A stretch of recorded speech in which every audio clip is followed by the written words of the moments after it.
this video in comparison to the last video I saw of Chloe's is actually a regression, because the last video I saw of Chloe's was actually a lot better.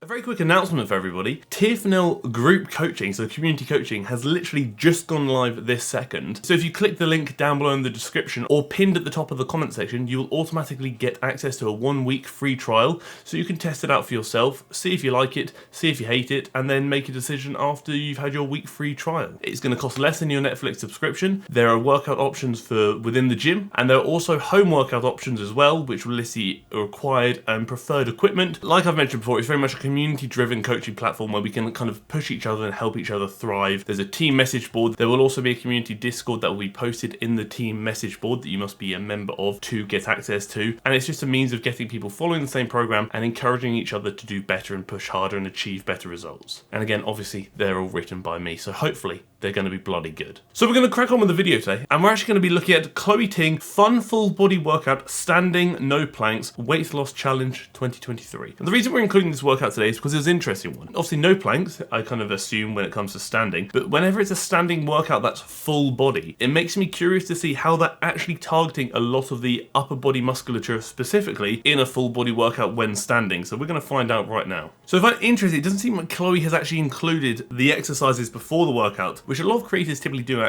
actually quite enjoy it when they do, because it gives me an idea of what I'm looking out for and what's going to be occurring. So at the moment we've got 3 sets, 18 exercises, 40 seconds on, 5 to 10 seconds off. So it's going to be relatively difficult in the sense that you're going to be working for a lot longer than you're going to be resting. So it will be quite challenging, especially when it comes to your cardiovascular fitness, because again, the resting periods are going to be significantly shorter than the working periods. It's key to note, depending on your fitness levels, if you are struggling with how short these rest periods are, please don't hesitate to take longer rest periods. Pause the video, take 30, 40 seconds. It really is up to you and how you're feeling on the day. Obviously, we're starting off with a squat slam, which is essentially a squat variation where the arms are coming up and down. Is this going to do something for the legs? Absolutely. Squat variations are fantastic, and actually some of the better home workout lower body variations you can choose to do, due to the fact you're going through actually really effective range of motion being the squat. And you can also very easily add weight to it, which is fantastic. The arm slamming is, again, it's going to burn the anterior delts specifically, because obviously a lot of the front raising is occurring here, but it's not going to really yield a great result. The shoulders aren't really utilized with such a range of motion against resistance as the squats will be, so it's definitely more of a lower body movement there. Single leg hop jacks, again, this is actually going to be less, I would say, like muscular development focus and more kind of, to an extent, cardiovascular focus, because there's a lot of moving without going through a sufficient range of motion against resistance. Therefore, like I mentioned, very good for getting the heart rate up, probably going to be quite good for a bit of additional caloric expenditure and getting the blood flowing. It's almost like we've gone from like a hypertrophy movement to an aerobic cardiovascular movement. Again, not quite that simple, but that's just a simplified means of looking at it. Then we go into a squat pulse. So again, we've got a kind of a quad and glute dominant movement here, quite similar to the first one, a bit more tension on the muscle throughout, but again, that doesn't necessarily mean it's better. It simply means that they're having less rest in between, and they're never actually getting to that fully shortened position, which isn't the end of the world, considering the squat is very much lengthened position dominant for both the quads and for the glutes. So a squat pulse isn't the end of the world, although it's probably not my preferred movement to include myself. Although there is some quite deep lunge variation in there, I would typically say this is, again, similar to the hop jack things we did earlier, going to be a bit more aerobic, going to be a bit more cardiovascular. So it does seem like Chloe is adopting the kind of hypertrophy aerobic approach, so it's 1-1-1-1 sort of thing, which I think is actually quite nice, because for the sake of hypertrophy, it's obviously not going to be ideal, but for the sake of home workouts where you're looking at kind of ticking a lot of boxes, so let's say you want to build a bit of muscle by going through those ranges of motions, while also wanting to get your heart rate up, working on your cardiovascular fitness a bit more perhaps, and maybe arguably burning a few more additional calories through that cardiovascular movement, I think is actually quite a good way of approaching things. It's kind of like weights, cardio. Again, not exactly like that, but that's like a simplified means of looking at it. For that reason, I actually think that's quite nice, because it doesn't just isolate the people who are looking to work out for the sake of building muscle, but actually gives people an option if they want more than just that, and like I said, they want to work on their cardiovascular fitness at home as well, and also work up quite a nice sweat, which I think could be quite fun, depending on what you consider fun. And then we have things like the shuffle touch ground, which is essentially like almost like squatting to the side, running along, touching down. Again, this is actually kind of mixing the almost hypertrophy and cardiovascular movements into one, because you are getting some squat variation in there, as well as some cardiovascular movement, because obviously you're shifting side to side.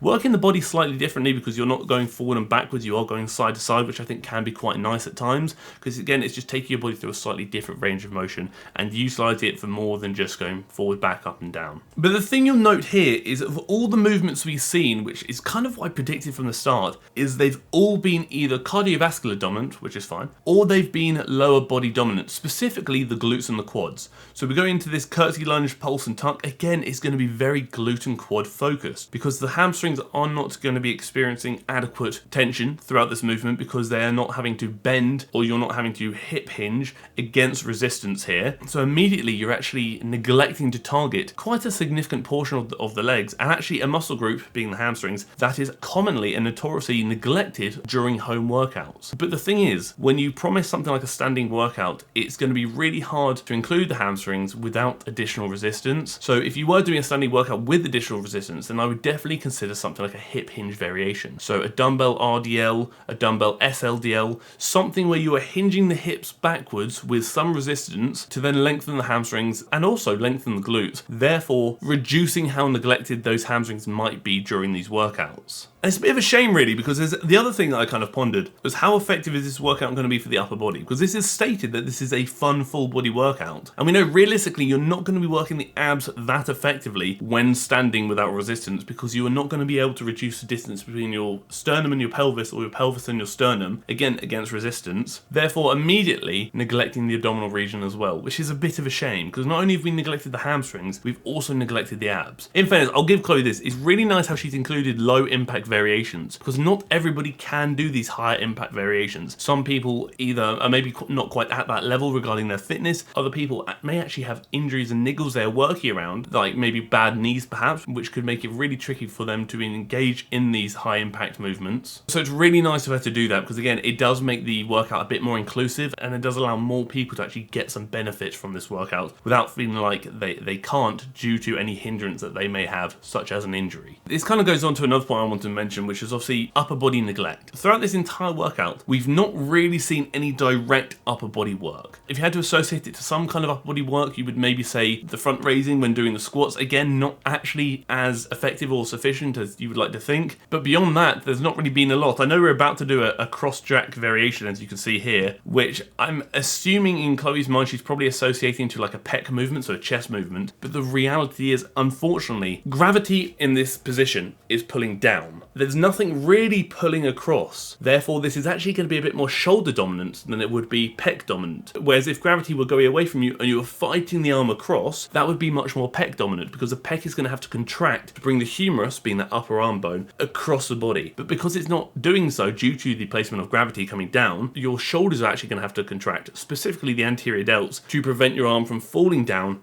as you bring your arm across. The only real kind of mass upper body burning you may be experiencing from these workouts will be something like anterior delt burning and fatigue due to maintaining arm elevation to an extent for a significant period of time doing some of these movements. But beyond that, unfortunately, the chest is heavily neglected. The back is heavily neglected. The shoulders, I would actually still say it have been neglected due to the lack of resistance included in those movements. At least with the squat variations, the resistance is your body weight, whereas when you're doing front raise variations, your arms aren't really providing that much resistance in comparison to your entire body weight. The triceps have been neglected, the biceps have been neglected, a lot of the upper body neglect, and including obviously the abs as well. But the thing is, there's not really a lot Chloe could actually do differently without implementing resistance if she were doing a standing workout for the upper body, because again, in those positions, due to the placement of gravity, it's going to be really hard to work the chest standing up with dumbbells, whereas with bands it would be easier because you can change the resistance profile where gravity is no longer the driving force. The band resistance is actually going to be something to consider as well, therefore you could do some pressing, some flying. The shoulders with some dumbbells you could work very effectively, some press variations, some side raise variations. The back, again, standing, you're not going to really be able to do a lot, but flip it around, if you had a band, you could do some standing rows, some wide grip standing rows, so immediately you're looking at targeting the lats and the upper back as well there. If I were Chloe personally doing this workout would be far more effective and far more beneficial to a lot of people, I believe, not just with the thought of hypertrophy in mind, if bands were included and maybe some dumbbells too, because then the title would be more accurate. She would be doing a fun full body standing workout. But at this stage, it's kind of like a fun lower body standing workout. Specifically, it's actually a fun quads and glutes standing workout, because like I said, the hamstrings are heavily neglected as well, which could easily be rectified by doing some dumbbell RDLs. It's not even a no equipment workout, which is interesting, because I think it would actually do her audience a bit of a favor if she did state, I would recommend you use resistance, and maybe gave some resistance options as well to then actually better improve this workout. But I think in conclusion, the workout itself for the lower body and almost the cardiovascular side of things, I think it's actually quite cool and isn't that bad. I think Chloe's content has actually improved a lot from where it was previously. But that being said, this video in comparison to the last video I saw of Chloe's is actually a regression, because the last video I saw of Chloe's was actually a lot better. She'd speak about mechanical tension, she'd speak about the fundamental principles of progression that you kind of need if you're looking at building any kind of muscle, which has not been as focused on in this workout. But that being said, I think this workout does a really good job at targeting people with goals beyond just hypertrophy, and people who may be interested in working on their cardiovascular fitness, maybe a bit more short-term caloric expenditure, and also just those who are interested in just getting the heart rate up, sweating and moving at home. So I think although there are definitely improvements to be made, I do think these workouts can apply to a lot of people. Just consider that maybe adding resistance could make it even better. We're not going to do a comment question of the week this week, because I'm just going to elaborate very quickly on what the group coaching actually entails. As mentioned earlier, it's going to be very affordable. It's going to cost less than the Netflix subscription over in the UK, and it's going to be available to everybody worldwide, which is fantastic. It's going to be run through the Train Heroic app, which can be used on your mobile or desktop, which is very easy to use and very fun. You can either do it alone, so you don't need any communication with other people, or you can do it whilst contacting and communicating people within the community through the message board or the Discord, as I mentioned earlier. Options for home workouts and in the gym workouts depending on where you are and what you want. And the best thing about it is the goals and the focus of each training block will be determined by you. Because it's community driven, obviously I've put together the first one where we'll kind of do like a bit of an overall focus, but throughout that I'll put some polls in the message board or on the Discord and get some feedback from you guys saying, what did you like, what didn't you like, and what would you like to focus on next? I'll take that feedback on board, and then I'll alter the next program to tailor it to what you want, to better align it for you, your enjoyment and your goals. And there'll be some slight changes to the workout every couple of weeks or so keep an eye on things. And like I said, if you sign up now, you get access to a 1 week free trial, so you can try before you commit to anything. And if you don't want to commit to anything, that's absolutely fine. I just appreciate you taking the time out of your day to even click on the link, and I also just appreciate you for even embarking on that free trial and actually just listening to me waffle constantly. But yeah, that is it. That is the video. Thank you for tolerating me. Thank you for tolerating the lack of kittens today, as they are currently sleeping, and thank you for tolerating the video.